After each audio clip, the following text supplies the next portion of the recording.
ஆதவர்ஜுனா அரசியல்ல கள்ளதானி எத்தனை கட்சி மாறினார் தெரியும். திமுகவோட முதல்ல தொடர்ந்து அப்புறம் விசிக இப்போ தாவகாவுக்கு தாவி இருக்கிறார். அங்க எத்தனை நாளைக்கு தாக்கு பிடிப்பாருன்றது பொறுத்திருந்து தான் பார்க்கணும். காரணம் என்ன, அதாவது இந்த கட்சி தாவறாங்க. ஒரு கட்சியில இருந்து இன்னொரு கட்சி திமுக அதிமுக மாறி மாறி வர்றது வேற. பல கட்சிக்கு போயிட்டு வர்ற ஒரு இடத்துல நிக்க மாட்டாங்க. அந்த மாதிரி நபர்கள் சில பேர் அரசியல் இருக்காங்க. அதுல முதல் ஆளு இன்னைக்கு இருக்கிறவங்கள ஆதரிக்கிறது. அந்த காலத்துல பல பேர் சொல்லுவாங்க, ஹெச்பி அண்டி எல்லாம் பத்தி சொல்லும் போது என்ன சொல்லுவாங்கன்னா, பல கட்சிக்கு போயிட்டு போகாத ஒரே கட்சி முஸ்லீம் லீக் தான் அந்த காலத்துல எங்க கட்சியில வெற்றி கொண்டாட போன்ற பேச்சாளர் பேசுவாங்க. அதுபோல இன்னைக்கு இருக்கிற இந்த ஆதவர்ஜுனா இந்த அல்பைக்கு வாழ்வு வந்தா அர்த்தராத்திரிகளை கொடை பிடிக்கிற கதை. லாட்டரி சீட்ல அரசியல்ல பணம் சேர்த்து பணம் எப்படி வந்ததுன்னு தெரியாது. அந்த பணத்தை எப்படி செலவு செய்கிறதுன்றதுக்கு எல்லாம் மீறி குவிஞ்சுக்கிற காரணத்தினால கண்ணு முன்னு தெரியாம வார்த்தைகள் தடித்த வார்த்தைகள் விடுறாரு. ஆனா அவருக்கு தெரியாத திமுகவுடைய வரலாறு. 76 ஆண்டு காலத்துல இவரை போல பல பேரை நாங்க பார்த்துருக்கோம். அந்த காலத்துல அணுகுண்ட ஐயா ஒருத்தர் இருந்தார். இந்த ஆளுக்கு ஆதவர்ஜுனாக்கு தெரியுமா? அவர் அண்ணாவை பற்றி பேசுன மாதிரி வேற யாருமே பேச முடியாது. அவர் இன்னைக்கு யாருக்காவது தெரியுமா? இதே போல பல பேர் இருந்தாங்க. திருப்பூர் வின்சென்ட் ஒருத்தர் இருந்தார் காங்கிரஸ். அவ்வளோ கீழ்த்தரமா அண்ணாவையும் கலைஞரையும் பேசுவார். அவங்களாம் இன்னைக்கு இருக்கிறாங்களா? அது மாதிரி சில பேர் வழிகள் இப்போ புதுசா முளைக்கிறாங்க. புது தொடப்பம் கொஞ்சம் வேகமாக தான் பெருக்கும்னு சொல்லுவாங்க. இது பொது தொடப்பம். ரொம்ப ஓவரா பேசினா அதே திருப்பி மக்கள் அனுப்பாங்க. இதுதான் தமிழ்நாட்டுடைய சைக்காலஜி. இதை புரிந்து கொள்ள வேண்டும். யாரை பற்றி யார் பேசுவது? திமுக வரலாறு தெரியுமா? நீங்க நேற்றுக்கு சவால் ஒரு உள்ளாட்சி தேர்தல்ல ஒரு சீட்டு அடிமடைன்னு கூட தெரியும். 84 தேர்தல்ல நான் சொல்லணும்னா நிறைய சொல்றேன். திமுக தோன்றிய நாள்ல இருந்து பல தோல்விகளையும் பார்த்திருக்கோம். எங்களை போல வெற்றி பெற்றவனும் கிடையாது, எங்களை மாதிரி தோற்றவனும் கிடையாது. அதாவது 71ல 184 தொகுதி திமுக மட்டும் வெற்றி பெற்றது. கூட்டணியோடு சேர்த்து ஏறத்தாழ 220 தொகுதியில வெற்றி பெற்றோம். இந்த ரெக்கார்டை இன்னி வரல யாரும் உடைக்கல. அதற்கடுத்து ஒவ்வொரு தேர்தலையும் ஒவ்வொரு நிலைமை வந்தது. அதனால திமுக தோற்று. 1957 கட்சி முதல்ல தேர்தலில் ஈடுபட்ட நாள்ல இருந்து இன்னி வரலாம் எங்களுக்கு ஒரு சப்ஸ்டான்சியல் ஸ்ட்ரென்த் இருக்கு. அது எந்த காலத்திலும் குறைந்தது கிடையாது. இவ்வளவு பேர் கட்சி மாறுறாங்களே. திமுகவில் யாராவது அடிப்படை தொண்டனோ அல்லது யாராவது மாறி இருக்காங்களா? டெய்லி நீங்க பாக்குறீங்க. இந்த கட்சியில இருக்கிற தொண்டன் போக மாட்டான். இன்னைக்குதான் 6 எழுந்திருக்கிறாங்க. காரணம் என்ன? ஆட்சின்றது 5 வருஷம் இருந்தது, அவ்வளவுதான். பல முறை ஆட்சியை பார்த்துருக்கோம். ஒரு தேர்தல் இந்த தேர்தலில் இவங்க கட்சி கொள்கையை சொல்லி ஓட்டு வாங்கினாங்க, லட்சியத்தை சொல்லி ஓட்டு வாங்கினாங்க. எவன் எம்எல்ஏ யார் எம்எல்ஏனே தெரியல, யார் மந்திரின்னு தெரியல. மக்கள் ஓட்டு போட்டாங்க விஜய்ன்ற ஒரு ஆளுக்காக. ஒரு முகத்தை பார்த்து இன்ஸ்டாகிராம் இந்த மாதிரி பிரச்சாரத்தினால அவருக்கு போட்ட ஓட்டாதான் நினைச்சு போட்டாங்க. தவிர யாராவது நீங்க போய் தொகுதியில் நீங்க எல்லாம் ஊடகத்தில் இருக்கு, தயவு செய்து ஒரு ஹம்பல் ரிக்வெஸ்ட், ஒவ்வொரு ஊரா போய் உங்க ஊர் எம்எல்ஏ யாருன்னு கேளுங்க. 10 பேரா சொல்றாங்களா கேளுங்க. மந்திரி பேரை சொல்லுங்க, யாருக்குன்னு தெரியாது. அது மாதிரி இந்த தேர்தலில் ஒரு ஜாக்பாட் லாட்டரி சீட் அடிச்ச மாதிரி ஒரு அடிச்சிருச்சு. அது கூட ஒரு மெஜாரிட்டி இல்லை, 35% ஓட்டு தான் வாங்கியிருக்காங்க. 65% எதிர்த்தான் விழுந்திருக்காங்க. இந்த 35% ஓட்டை உங்களுக்கு எல்லாருக்கும் தெரியும். ஒரே ஒரு வெங்காயம் டெல்லியில பிஜேபி ஆட்சி மாற்றி. அதே போல இந்த தேர்தலில் ஒரு விபத்து. இந்த தேர்தலே பாண்டிச்சேரியோட மற்றும் சேர்த்து அடிச்சிருந்தா நிச்சயமா இந்த குடி வந்திருக்காரு. 2-3 நாள்ல நடந்தது. அதை பற்றி நாங்கள் ஆய்ந்து கொண்டிருக்கிறோம். இவர் சொல்றார் திமுக அடுத்த உள்ளாட்சி தேர்தல், அவருக்கு தெரியாது. உள்ளாட்சி மன்ற தேர்தலில் உள்ளூர்கார யார் தகுதியானவர்கள் தான் ஓட்டு போடுவாங்க. இப்போ போட்ட ஓட்டு பூரா விஜய்க்கு தான். எந்த வேட்பாளர்களும் கிடையாது, ஆதவர்ஜனாக்கும் கிடையாது, இருக்கிற மந்திரிமார்கள் எவனுக்கும் தெரியாது. இந்த மந்திரிகள் எல்லாம் வந்திருக்காங்க, யோகியா ஒரு மந்திரி இன்னைக்கு இருக்கிறாரு, அவர் போய் ஒரு ரைடு பண்ண போறாரு விஜய் வீட்டுல. அந்த வீட்டுல அவர் ரைடு பண்ணிட்டு வந்தோடனே அவர் மந்திரி ஆகிறாருன்னா சாதாரண எளிய மக்களுக்கு கூட தெரியும். இப்ப அவர் என்ன இதான் லஞ்சம், இது மிகப்பெரிய லஞ்சம். அன்னைக்கு அவரை காப்பாத்தி விட்டுருக்காரு, அதற்கு கைமாறா இன்னைக்கு கொடுத்துருக்காங்க. இப்ப ஏற்பட்ட யோகியர்களை பக்கத்துல வச்சுக்கிட்டு ஆதவர்ஜனா போன்றவங்களாம் பேசினான்னு வச்சுங்க, திமுக காரன் பேச ஆரம்பிச்சா தாங்க முடியாது. திமுக வந்து தோல்வியை வந்து மறுபரிசீலனை செய்யாம அடுத்தால இன்னும் திமுக வந்து வெற்றி அடையல. மாணிக் தாகூர் விமர்சனம் பண்ணிருக்காரு. மாணிக் தாகூர் முதல்ல அவர் வெற்றியை அவர் ஆகிப்பார். அவர் வெற்றி பெற்றார், எப்படி வெற்றி பெற்றார் என்பதை அவர் மனசாட்சியும் அவருக்குன்னு ஒண்ணு இருந்ததுன்னா அவர் வெளிப்படையா சொல்லட்டும். முதல்ல அவர் வெற்றியை அவர் ஆய்வு செய்வார், அதற்கு பிறகு திமுக பற்றி சொல்லட்டும். தாவேகா வந்து அதிமுக தாய் கட்சியா? தாவேகா வந்து அதிமுக தாய் கட்சி, அதனால வந்து வந்துட்டு இருக்காங்க. தாவேகாவுக்கு அதிமுகவோட 90% பேர் வந்து தாவேகாவுக்கு வந்துருவாங்கன்றது நீங்க அவங்களதான் கேட்கணும்.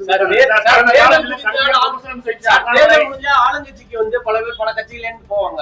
ஆனா குறிப்பிட்ட அதிமுகவில் இருந்து தினம் தினம் பல்வேறு முன்னாள் அமைச்சர்களும் எம்எல்ஏக்களும் போறதை எதை காட்டுகிறது? இந்த மாதிரி போறவங்க ரொம்ப நாள் எப்போ ஒரு கட்சியிலிருந்து உங்க கட்சி வந்து பதவிக்காக போறாங்கன்னா அது காலி ஆயிடுச்சுன்னா இது எப்ப திடீர்னு ஒரு 6 மாசத்துல கவுந்து வச்சுங்க பேக் டு தி பெவிலியன் எல்லாம் வந்துடும். இதெல்லாம் நம்ம பாக்குறேன். காயாராம் தமிழ்நாட்டுல இல்லாம இருந்தது, வடநாட்டுலதான் இருந்தது. ஒரே நாள்ல 15 முறை ஒருத்தர் கட்சி மாறிட்டார் ஹரியானாவில். உங்களுக்கு எல்லாம் தெரியும். காயாராம்னு எப்படி வந்தது? ஆயாராம்னா காலையில் சட்டசபைக்குள்ள நுழையும் போது அவர் வந்து ஆயாராம் ஒரு கட்சி சார்பா வந்தார். வெளியில ஒரு கட்சியில சேர்றாரு, காங்கிரஸ் கட்சிக்காரர் வர்றாரு. வெளியில போறாரு கயாராம் இன்னொரு கட்சி போய் சேர்றாரு. சட்டசபை நடக்கும் போதே 3 மணி நேரத்துல 5 முறை கட்சி மாறினவர். அதனாலதான் அந்த வாசகமே ஆயாராம் காயாராம் வந்து. அது போல இப்ப ஆயாராம் காயாராம்னா தமிழ்நாட்டுக்கு தெரியல. அதே இப்ப வந்து இன்னைக்கு போரிட்டவங்களாம் காட்டுறாங்க. ஒண்ணு தெரிஞ்சுக்கணும், இந்த தளபதிக்கோ அல்லது உதயநிதிக்கோ சவால் விடுற யோகிதை இந்த ஆதவர்ஜனாக்கு கொஞ்சம் கூட கிடையாது. சொல்றாரு ஒரு தேர்தல் ஒரு மேயர் கூட வர முடியாது, வரலாறு தெரியாம பேசுறாரு. எம்ஜிஆரை விட பெரிய தலைவர் விஜயம் கிடையாது, மற்றவங்களும் கிடையாது. 84 எலெக்ஷன்ல நாங்க எதிர்கட்சியா கூட வரல, அங்கீகரிக்கப்பட்ட எதிர்கட்சியா கூட வரல. எம்ஜிஆர் இங்க தேர்தலுக்கே வராம அமெரிக்கால இருந்து ஜெயிச்சு ஆட்சியில் உட்கார்ந்தார் 84. 86 உள்ளாட்சி தேர்தல் வந்தது. 102 முனிசிபாலிட்டியில ஏறத்தாழ 90 முனிசிபாலிட்டி கூட்டணி ஜெயிச்சு, நான் உள்ளிட்டு ஜெயிச்சோம். தமிழ்நாடு கூட உள்ளாட்சி தேர்தல் டைரக்ட் எலெக்ஷன், ஏறத்தாழ ஒரு சட்டமன்ற தேர்தல் தான். சேர்மனும் டைரக்ட், யூனியன் சேர்மனும் டைரக்ட் அந்த தேர்தல் வச்சாங்க. நான் வந்து கேட்கிறேன், 6 மாசத்துல எலெக்ஷன் ஜனவரியில் வை, ஒரு மேயராவது நீங்க வந்தீங்கன்னா நான் ஒரு பக்கம் சேர்த்துறேன். அண்ணாமலை சவாலை ஏற்க தயாரா? காரணம் தமிழ்நாட்டு மக்கள் நேற்று வந்து 1 மாசமா ஓட்டு போட்டுட்டு ஒவ்வொருத்தரையும் கேட்டா சொல்றாங்க, எனக்கு தெரியாம எல்லாம் தான் ஓட்டு போட்டு போறாங்க, நம்ம போடுவோம். எங்க பேச்சு சொல்லுது, பேரன் சொல்றான், காலை பிடிச்சி நழுவுது, தற்கொலை பிடிப்பேன்னு சொல்லுது, இதுக்காக போட்டேன். எப்படி இதுன்னா எல்லாரும் காலை ஊற்ற போறாங்க, நம்ம மட்டும் தண்ணி ஊற்றலாம் அப்படின்னு நினைச்சுன்னு பார்த்தா எல்லாமே தண்ணி ஊற்றிட்டாங்க. அதுல 107 பேர் தண்ணி ஊற்றி ஜெயிச்சிட்டாங்க. அப்படி ஜெயிச்சுதான் விஜயோட ஒரு கொள்கையை சொல்லி லட்சியத்தை நீங்க எல்லாம் ஊடகத்தில் இருக்கீங்க, எவ்வளோ அரசியல் பார்த்துருக்கீங்க. இந்த மாதிரி ஒரு விசித்திரம் இதுவரை நடந்ததில்லை. நீங்க ரொம்ப நாள் இருக்காது, எவ்வளவு சீக்கிரம் வந்ததோ ஆர்கிமிடிஸ் பிரின்சிபல் போல எவ்வளவு வேகமா மேல பந்து போதோ அதே வேகத்தோட தான் கீழே வரும். அதே போல எவ்வளவு வேகமா அவர் போனாரோ மிக எதிர்பாராத விஜய்க்கு ஒரு ஆபத்து வரப்போகுதுன்னா அது ஆதவர்ஜனாவால் தான் வரும் என்பதை நான் பகிர்ந்தேன். அவர் இன்னும் ஆரம்பிக்கல, இயக்கம் ஆரம்பிச்சாரு. கிட்டத்தட்ட ஒரு 15 லட்சம் பேர் நேரத்துல இருந்து வந்து அவர் இது பண்ணிருக்காங்க. அவர் எப்படி ஆரம்பிக்கிறார், இனி யாரை எதிர்க்க போறார், அவர் யாருக்கு பி பார்ட்டியா இருக்க போறாரு, யாருக்கு சீஃப் என்ன டீமா இருக்க போறாரு பார்த்துதான் சொல்லணும். சார், பாசிதம்பரம் இன்றைய செய்தியாளர் சந்திப்பில் சொல்லியிருக்கிறாரு, திமுக காங்கிரஸ் கூட்டணி வந்து தொடங்குகிறது, முடியவில்லை அப்படின்னு சொல்லி ஒரு கமா போட்டிருக்காரு. அது ஒரு கருத்து. நாங்க தான் ஒரு டைவர்ஸ் பண்றோம். அதாவது டைவர்ஸ்ல 2 வகையான டைவர்ஸ் வக்கீல்களா இருக்காங்க தெரியும். ஒரு மனைவி வந்து when she is living in adultery, இன்னொருத்தனோட கள்ள தொடர்பு வச்சிருந்தா அதுக்கு ஒரு வகையான டைவர்ஸ். இன்னொரு வகையான டைவர்ஸ் 2 பேருக்குள்ள மனம் ஒத்து டைவர்ஸ் பை கன்சென்ட், 2 பேரும் ஒத்து டைவர்ஸ் பண்றது. இப்போ சில கட்சியில் எங்க விட்டு போயிருக்கவங்க கன்சென்ட்டோட போயிருக்காங்க, நாங்களா பார்த்து விவாகரத்து பண்ணி அது 2 பேரும் ஒத்துக்குன்னு விவாகரத்து ஆகிடும். இது இன்னொருத்தனோட கள்ளக்காதல் இருக்கிறதுனால இட் இஸ் அடல்ட்ரி. அந்த டைவர்ஸ் அந்த குற்றச்சாட்டு தான் அவங்களும் வைக்கிறாங்க. எங்களுக்கே தெரியாம அதிமுக கூட்டணி பேச்சுவார்த்தையில் ஈடுபட்டாங்க. உலகத்துக்கே தெரியும். நாங்க எங்க வச்சிருந்தோம், நாங்க கல்லறை காய்வதற்குள் கள்ளக்காதல் சொல்லுவாங்க. நாங்க எலெக்ட் ஆகி எங்களுக்கு சிக்பல்ல ஜெயிச்ச ராஜ்யசபாக்கு போன பார்லிமெண்ட்ல போய் ஜூலைல தான் நடக்கும் போது முதல் சபையில கலந்துக்கல, அதுக்குள்ள கட்சி போய் இதுதான் காங்கிரஸ். ஆகவே எங்க தலைவர் சொன்ன மாதிரி இனிமேல் எந்த காலத்திலும் எங்களை முதுகுலை குத்தி ஓடியவர்களை சேர்க்க போவதில்லை. ஒட்டோ உறவோ கிடையாது. எவ்வளவு வெட்டி வந்தாலும் இனிமேல் கட்சி தொண்டை ஏற்றுக்க மாட்டோம். தலைமையே சொன்னாலும் தொண்டர்கள் இந்த மீண்டும் காங்கிரஸ்கார் வந்தா கூட எந்த தொண்டனை ஏற்றுக்க மாட்டோம், தலைவர்களும் ஏற்றுக்க. காரணமா இருந்தவர் முன்னாள் முதலமைச்சர் மு க ஸ்டாலின். இப்ப அந்த கூட்டணி நிலை எப்படி இருக்கு? தமிழ்நாட்டிலுமே வந்து கம்யூனிஸ்ட் கட்சி எல்லாம் காங்கிரஸோட இல்லை. காங்கிரஸ் எங்க இருக்குதோ அதோட அந்த அடல்ட்ரின்னு சொன்னல, ஓடி போன பொண்டாட்டியோட யாரும் வாழ இந்த மற்ற கட்சியோட நம்ம இந்தியா கூட்டணி சேர்றதுக்கு வாய்ப்பு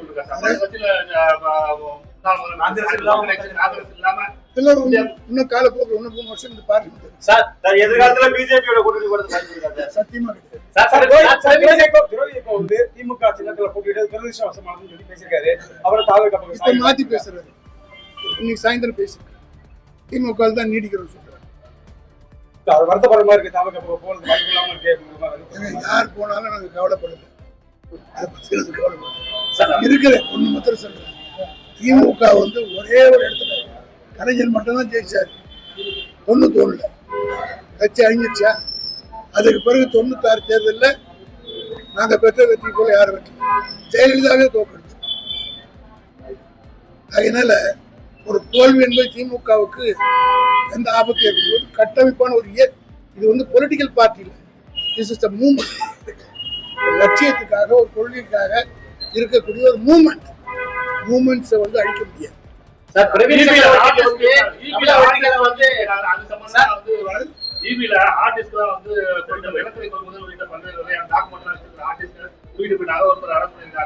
இதோட பல்வேறு முறைகள் உள்ள ஆர்டிஸ்ட்கள் ஒரு 16க்கும் மேற்பட்ட ஆர்டிஸ்ட்களை கைப்பற்றிருக்காங்க.